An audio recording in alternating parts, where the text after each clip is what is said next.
Hello.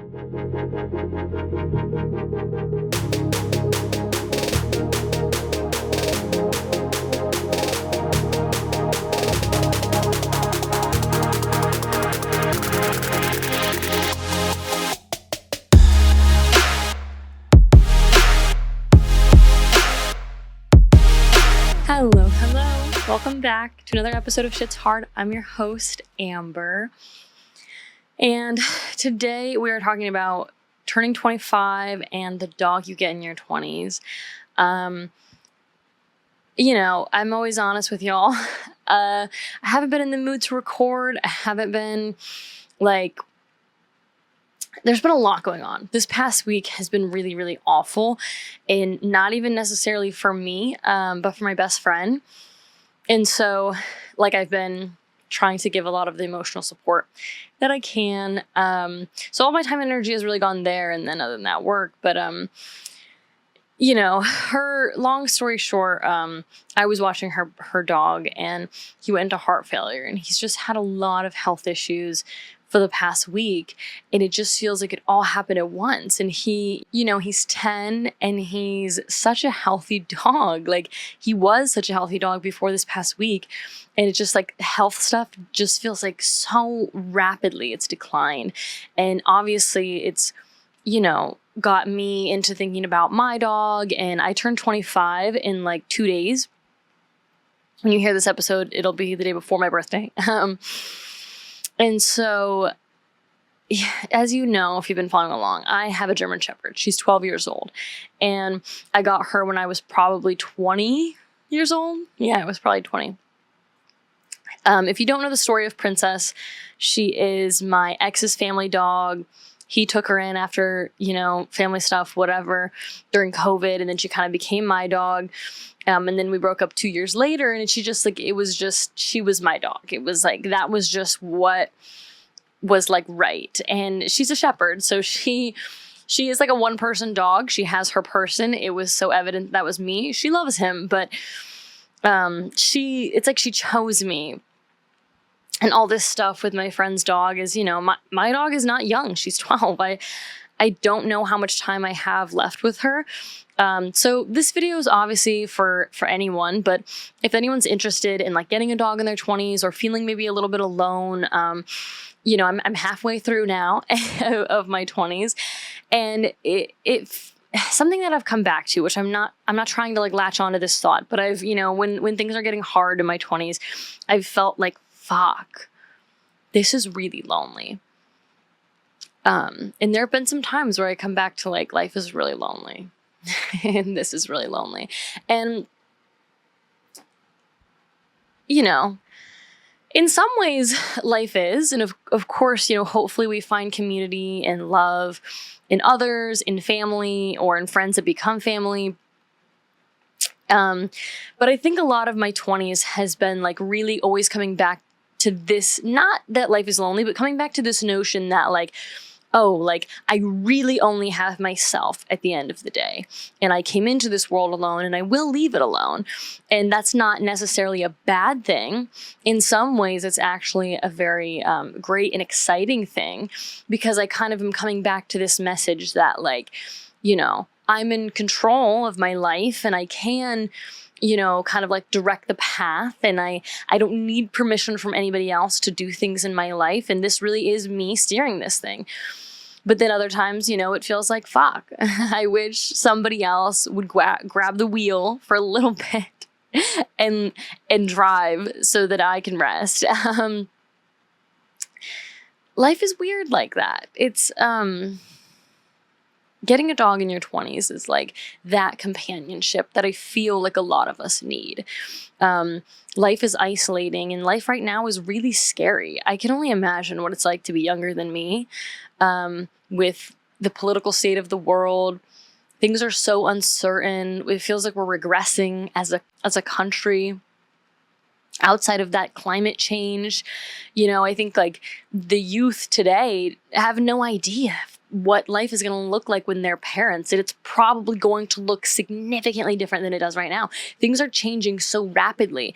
I mean, I'm 25 and I grew up in Ohio, and every year we had a white Christmas when I was young. I was snowman, like making a snowman, all that shit, packing snow. Now it's like November is pretty much like August, you know, it's kind of hot or like maybe even a little like warm still. And then Christmas is like almost never snow or maybe like a light powder. And I'm thinking about like when I was young getting dressed to go to Christmas or go to like Thanksgiving, and it was like about bundling up and boots and there's going to be snow and salt and whatever. And it's like now it's like, oh, I'm kind of hot in this Christmas sweater. And that's just in my 25 years of living. And so I can only imagine what it's like to be like 12 or 16 right now, 10 years younger than me, just like, what the fuck is happening? You know, we talked a little bit about last week about doom scrolling, and I opened up with how, you know, hard that's been for me lately and how I'm trying to get off of that, and which has been good. Like I've been doing that, but I got a phone when I was in 6th grade, and I think that was kind of young and that was kind of hard. And social media and Instagram came around, and that's when I made my Snapchat. And that was like kind of uncharted territory for our parents. And it's like now these kids are in kindergarten with an iPad. It's like, anyways, I feel like I'm veering off into another area, but life is just really weird. It's super uncertain right now. And I think having a dog in my 20s has been my saving grace. She's, you know, the reason where I'm at. She is my one constant. And so, you know, like I mentioned with my friend this past week, it's just been heartbreaking to not only watch my friend go through this, but also this is a dog that I really love. I've watched him many times. He's a very good boy. Him and my dog are amazing to watch together. They're just the best. They're both senior dogs. And so I would laugh because she'd ask me to watch him and she'd be like, okay, like, I'm sorry. I feel like I'm asking. I'm like, what do you mean I'm sorry? I'm like, he comes over and he sleeps, and that's what Princess does, you know, and we'll go on like a walk and stuff, but they're not rowdy or crazy or whatever. They're just the most chill, like, you know, you could watch a movie with them and just nap, and they're so easy. They're just such easy dogs, and watching her go through this has just been heartbreaking because, you know, we've come back to this idea. She's like, I understand why people never get a fucking dog again. She's like, this is fucking killing me. Like, and I've tried to be there for her throughout this whole week and going to vet visits and such. And like I said, I was watching him when he first went into heart failure. So I originally took him to the ER. And I just like, I can't even fathom what she's going through right now.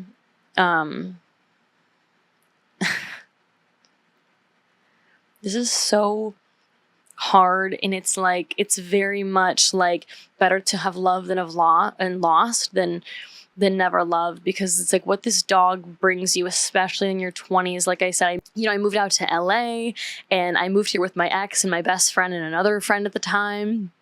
I don't talk to any of them anymore. When him and I broke up, and I was like, fuck, now I'm in LA and I'm really alone. And again, the only constant that I've had is Princess. It's her. She's the only thing that's been there for the last 5 years, and she's always there. And it's like the way that she loves me, the way that she protects me, the way that I can walk around in Los Angeles at night and not even bat an eye because of her, because I know that she would fucking kill someone for me. And it's like the joy that your dog in your 20s brings you, the love, and just like the support. I mean, we think about like an emotional support animal, right? And we're like, cool, yeah, let's get that from a therapist so we don't have to, you know, pay a monthly extra on our rent or whatever the case may be. But it really is that. They really are an emotional support animal. My partner, you know, he struggles with some mental health stuff too, and he has a husky, and it's like, they just like, they keep you going. They keep you grounded, and your dog is so present. Dogs are so present. They live in the present. They don't live in the past. They don't live in the future. I mean, don't get me wrong. Some dogs are a little anxious and whatever. But usually that's a sign of something else sometimes, of like, you know, or if a dog's like a little depressed, you know, that's a sign of, you know. But for the most part, they're so present that us as humans, we get so anxious about the future. We get so, things are uncertain, or we get stuck in the past, and we dip into depression. But your dog is like, I'm here now and I want to fucking walk. And you're like, in the middle of a mental breakdown, you're like, all right, fine. Yeah, let's go for a walk. And then that walk is grounding. You know what I mean? And your thoughts slow down and you get outside and you breathe some fresh air. And they're the reason for that. My sibling has also struggled with mental health issues, and they have a husky, and he's like the goodest boy. And they've described to me like feelings of depression, really not even wanting to get out of bed. And I mean like at all, not even to brush your teeth, not even to eat, whatever. But it's like the dog has to go out. At the end of the day, the dog has to go out. And at the end of the day, you're not going to neglect them because of your own mental health issues. Like you'll neglect yourself, right? A lot of us will, when we're not doing well, we won't take care of ourselves. We won't get the workout in. We won't, eat nutritious foods and whatever, or even shower, or basic hygiene sometimes. But we won't let our dogs suffer. And then it's like in that selfless act of not letting your dog suffer, you're taking care of yourself. Like I said, they get you outside, they get you breathing fresh air, they get you going for a walk. There's just so much value they bring. Even just petting them is stress relief, just the motion. I think there's a lot of times too where I felt, like I said, deeply alone in this world. And, like I said, deep, dark feelings or thoughts of like, you're born alone, you die alone, whatever. But there's something in those moments when you're home crying and they're there. They're just always there. And Princess has never been emotional. She's never cared much when I cried. But there's something really beautiful about that too. She doesn't, whatever I'm stressed about, she doesn't care. She doesn't care about my job. She doesn't care how much money I make. She doesn't care if I pay rent next month. She just wants pets. She wants ear scratchies. She wants to go for a walk. She wants a bone to chew. That's it. And there's something so healing about like just thinking about how a dog doesn't have to think about rent, doesn't have to think about their expensive medical bills. And that's another, avenue of this too. My friend this week has been going through the ringer just with, the money side of, your dog's healthcare. And once they get to a certain age and having to make these difficult decisions and, her dog and mine both, they have some heart stuff going on. So they can never go on anesthesia. Like that's not, surgery is pretty much never an option for them anymore. And so it's like, it's so hard, I can't even imagine being a parent because you're responsible for another human being's like healthcare choices. And that seems like a really big responsibility because even just being responsible for my own dog's healthcare choices seems really big. And, I'm an anxious person. And so like when I found out she had heart disease and I'm like thinking about what diet she's on and I'm thinking about her joints and like, oh, was I doing everything right? And, was I trimming her nails enough? And did I brush her enough? And whatever. And are there things that I was supposed to be doing that I wasn't doing? And people talk about a raw food diet and people are cooking their dogs fucking meals and my dog's fucking 65 pounds. I can't afford to feed her fucking fresh food. I'm fucking not loaded. And so you make all these decisions and you're not sure if it's right, but you're kind of doing the best that you can. And then, it's hard. It's so hard. My friend was asking the difficult questions because I know she's beating herself up over like, oh, she was on a camping trip when I ended up taking him to, urgent care, the ER. And she's like, I should have never went. I should have known, whatever, which when she dropped him off to me, he had a little limp. But he was not in anywhere near the condition that he was by the time I took him to the ER. But she's like, he had that limp. I should have stayed. I'm like, you couldn't have known. I mean, it's got to be so awful to be on a trip and have your dog go into heart failure when somebody else is watching him. And I hope she at least had a little bit of peace knowing that I'm going to treat him just like my dog and his health is top of the priority list to me. But yeah, I would be, and so I had to tell her that I was going to take him and I was like going to make that call. And she was still like 2.5, she was driving back, but she was still 2.5 hours from, and I was like, I don't want to wait. I want to go now.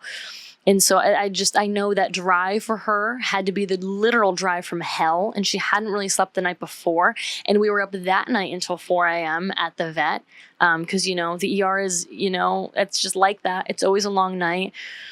And so it's just been an awful week, and it was kind of the heart stuff, and now the heart stuff has cleared and we've managed it with medication, but now it's stomach or GI stuff. And it's like, we've been reading up and researching what's going on here, and yeah, the heart is crazy. I've learned so much more about anatomy than I ever knew before, about the valves and how they pump in the chamber and how the muscle gets bigger if it's working harder, and it's kind of smushing and creating fluid in the lungs, and it's just like, oh my God, it's insane that our bodies are just like working right now,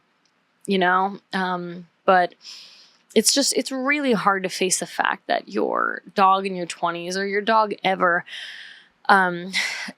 isn't gonna.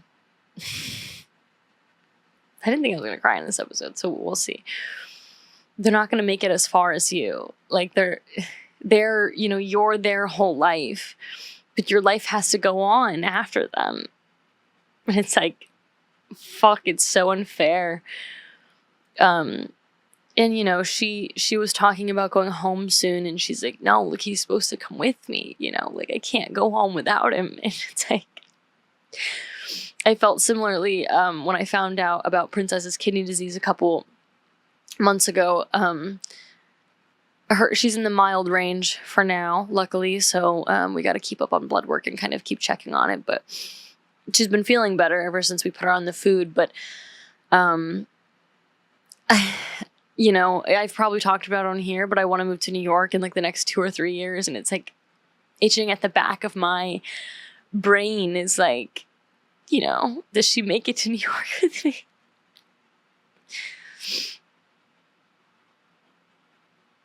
And I don't know.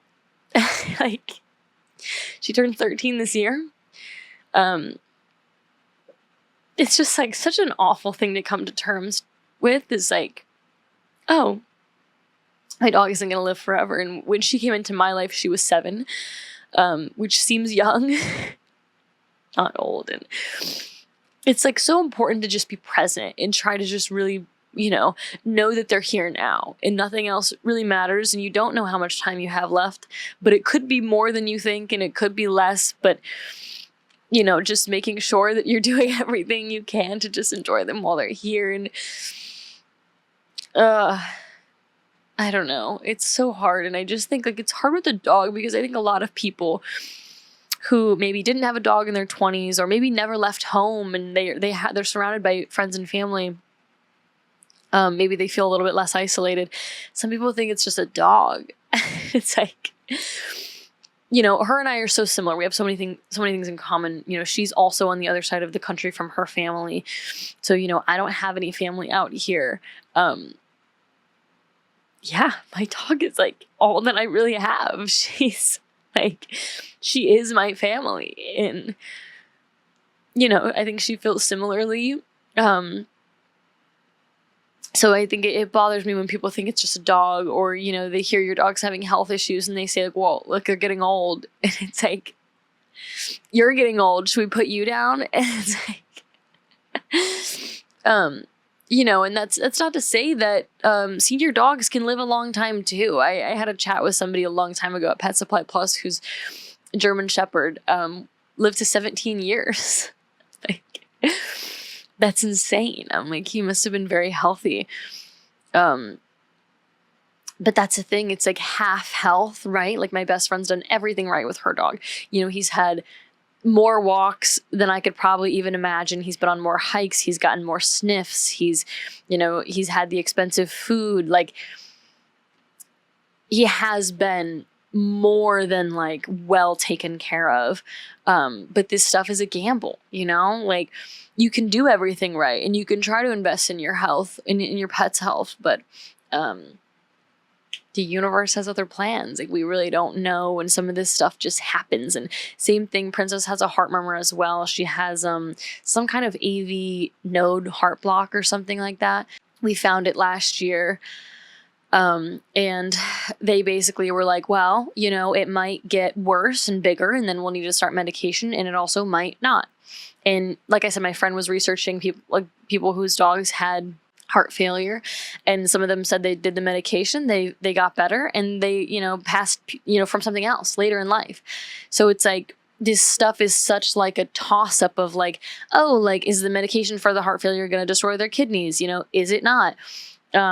that was another thing too, is like, okay, so, he was in heart failure. We got to get him out of it. So that we were giving him medication, but that medication can destroy the kidneys. So now his kidneys are having problems. And then he's also having like an inflamed, GI tract, and they're worried about the stomach. And it's just like, it's a lot. It's been a lot this week. I haven't slept a lot. I haven't eaten a lot. And I hate even to make this episode about me because I'm really more worried about her.